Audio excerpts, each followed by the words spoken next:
सावधान। माँ काली की साधना एक अद्वितीय तांत्रिक यात्रा है जो शक्ति, भय, प्रेम और विनाश के गहन रहस्यों में प्रवेश करने का आह्वान करती है। और यह साधना कभी भी बिना योग्य गुरु की दीक्षा के आरंभ नहीं करनी चाहिए, क्योंकि यह मार्ग मानसिक, आध्यात्मिक और आत्मिक रूप से अत्यंत गहरा और खतरनाक है। यहाँ आपकी सभी कमजोरियाँ, आपके भीतर छिपे भय, वासनाएं, अहंकार और पुराना कर्म सामने आकर आपको चुनौती देंगे। और यही वो क्षण होता है जब माँ काली आपको परखती हैं कि क्या आप उनके साथ एक सच्चे साधक की तरह चल सकते हैं या नहीं। इसलिए इस यात्रा की शुरुआत हमेशा गुरु की छाया में करें, क्योंकि वे ही इस ऊर्जा को दिशा देंगे। और बिना मार्गदर्शन के यह शक्ति साधक को भ्रम, भय या आत्मविनाश की ओर भी ले जा सकती है। माँ काली की साधना का प्रारंभ मूलाधार चक्र से होता है, जहाँ वह कुंडलिनी के रूप में सुप्त शक्ति के रूप में स्थित होती है। आरंभ में साधक को शांत, अडिग और शुद्ध हृदय से एक सरल जगह पर बैठना चाहिए, जैसे कि पूर्व दिशा की ओर मुख करके एक लाल या काले आसन पर बैठकर, जहां चुप्पी, ध्यान और माँ के प्रति संपूर्ण समर्पण हो। साधक को सबसे पहले अपने जीवन की नकारात्मकता को पहचानना होता है। अपने डर, मोह, इच्छाओं और अहंकार को खुले रूप से स्वीकार करना पड़ता है, क्योंकि माँ काली केवल उस साधक को स्वीकार करती है जो अपने भीतर की परछाइयों को पहचानता है। साधना की शुरुआत क्री कालिकाय नमः मंत्र से की जाती है। यह बीज मंत्र ऊर्जा को जगाने के लिए है। आरंभिक दिनों में 108 बार जप करें और प्रतिदिन 9 मिनट ध्यान करें। जैसे जैसे साधक की एकाग्रता बढ़ती है, वह धीरे धीरे इस ऊर्जा के साथ गहराई से जुड़ता है। मंत्र का उच्चारण धीमा, ध्यानपूर्ण और माँ की कल्पना के साथ करें। कल्पना करें कि माँ काली आपके सामने खड़ी है। उनके काले स्वरूप से प्रकाश निकल रहा है जो आपके शरीर को ढक रहा है, और वह आपकी आंतरिक कमजोरियों को जला रही है। साधक को प्रारंभ में यह समझना चाहिए कि यह केवल मंत्रों का पाठ नहीं है, यह एक ऊर्जा के साथ संवाद है। यह माँ से एक जीवंत रिश्ता है। इसलिए हृदय से आह्वान करें, मानसिक रूप से माँ को आमंत्रित करें कि वह आपके जीवन में आए। जैसे जैसे साधक नियमित साधना करता है, माँ की उपस्थिति उसके स्वप्नों, विचारों और भावनाओं में अनुभव होने लगती है। अचानक भय खत्म होने लगता है, अहंकार पिघलने लगता है और साधक को भीतर से शक्ति का अनुभव होने लगता है। इस अवस्था में साधक को ध्यान बढ़ाना चाहिए और अगर संभव हो तो चंद्र ग्रहण, अमावस्या या नवरात्रि जैसे विशेष तिथियों पर एकांत में विशेष साधना करें। माँ काली को तिल के तेल का दीपक, नीले या काले फूल, गुड़ और नारियल अर्पण करें। यह वस्तुएं माँ को प्रिय है और साधना को गहन बनाती हैं। ध्यान के दौरान क्री बीज मंत्र पर पूर्ण ध्यान केंद्रित करें। यह मंत्र चेतना को तल से शीर्ष तक खींचता है और कुंडलिनी को धीरे धीरे जागृत करने लगता है। कुछ समय बाद साधक को त्राटक करना चाहिए। यह काली की मूर्ति, यंत्र या दीपक की लौ पर ध्यान केंद्रित करना होता है, जिससे तीसरी आंख सक्रिय होने लगती है और माँ की दृष्टि भीतर जागृत होती है। यह वही दृष्टि है जो संसार के सत्य और असत्य को भेदती है। इस दौरान साधक को ध्यान रखना चाहिए कि डर या भ्रम उसे वापस न खींचे, क्योंकि जैसे ही ऊर्जा जागृत होती है, भीतर छिपे हुए संस्कार, भय और बीते जन्मों के कर्म उभरने लगते हैं। यह प्रक्रिया क्लेंजिंग की होती है, लेकिन इसमें मानसिक स्थिरता और गुरु की सलाह अत्यंत आवश्यक होती है। माँ की साधना साधक को भीतर से जड़ से बदल देती है।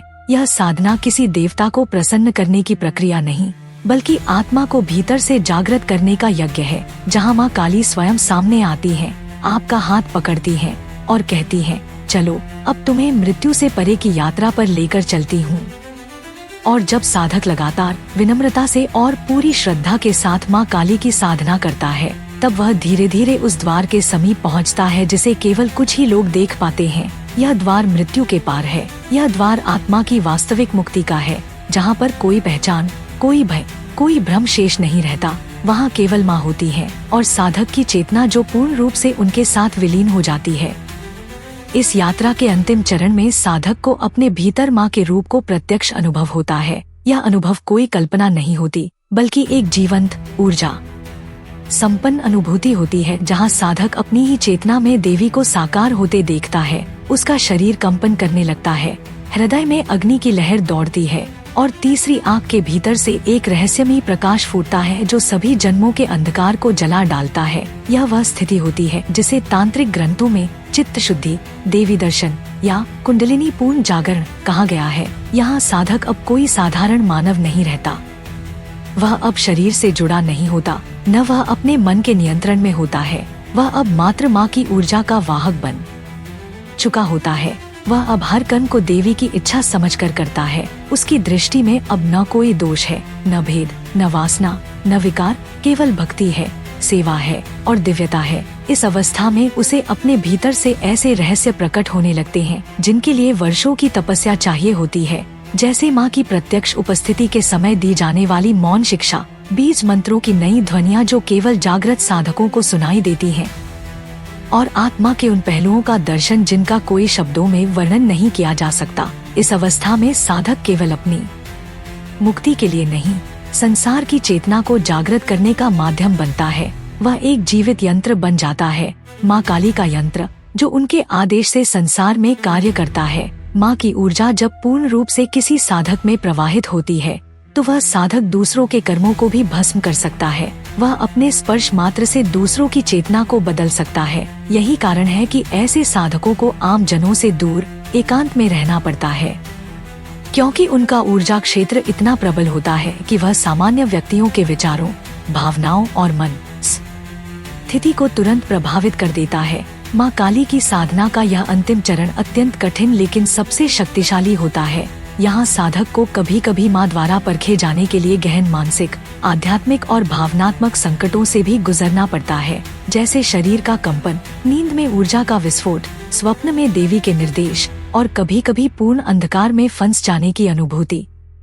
लेकिन यही वो अवस्था होती है जब साधक को पूर्ण समर्पण करना होता है, माँ पर, अपनी आत्मा पर और अपने मार्ग पर विश्वास करना होता है, क्योंकि इसके बाद जब साधक इन सभी कठिनाइयों से गुजरता है तो माँ काली स्वयं प्रकट होती है, कभी भीतर की ऊर्जा बनकर, कभी स्वप्न में, कभी किसी गुरु के रूप में या कभी पूर्ण एकत्व के अनुभव में।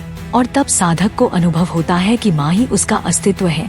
वह कभी बाहर नहीं थी, वह तो उसी के भीतर बैठी थी, शरीर के रोम रोम में, श्वास में, विचारों में, और उसी माया में जो पहले भ्रम लगती थी वही अब माँ की लीला बन जाती है। साधक अब जान जाता है कि जो संसार उसे पहले दुहक और भ्रम का प्रतीक लगता था वह वास्तव में माँ का रचाया हुआ एक नाटक है, एक जागृति की परीक्षा। और तब वह डरता नहीं, भागता नहीं, लड़ता नहीं, वह माँ की इच्छा में स्वयं को समर्पित कर देता है। माँ की साधना अब उसके लिए केवल एक क्रिया नहीं, एक अवस्था बन जाती है, एक जीवित अनुभव। और तभी वह जान पाता है कि साधना का अंतिम उद्देश्य केवल सिद्धि पाना नहीं है, बल्कि माँ के साथ एकत्व प्राप्त करना है। वही एकत्व जो मोक्ष का द्वार है, वही एकत्व जो आत्मा को उसके मूल स्रोत से जोड़ता है, वही एकत्व जो जन्म मरण के चक्र से परे है, जहाँ कोई इच्छा नहीं बचती, कोई प्रश्न नहीं बचता, केवल मौन होता है, एक दिव्य मौन जिसमें माँ काली का रौद्र रूप भी करुणा में बदल जाता है और उनकी जिह्वा जो पहले भयभीत करती थी अब ज्ञान का दीपक बन जाती है। उनके हाथों के अस्त्र अब साधक की चेतना के शुद्धिकरण का उपकरण बन जाते हैं और उनके पैरों के नीचे पड़ा शिव अब प्रतीक बन जाता है उस अहंकार का जो साधक ने त्याग दिया। और तब साधक जान जाता है कि वह अब मुक्त है, न शरीर का, न मन का, न आत्मा का कोई बंधन है। वह अब स्वयं माँ काली का अंश है।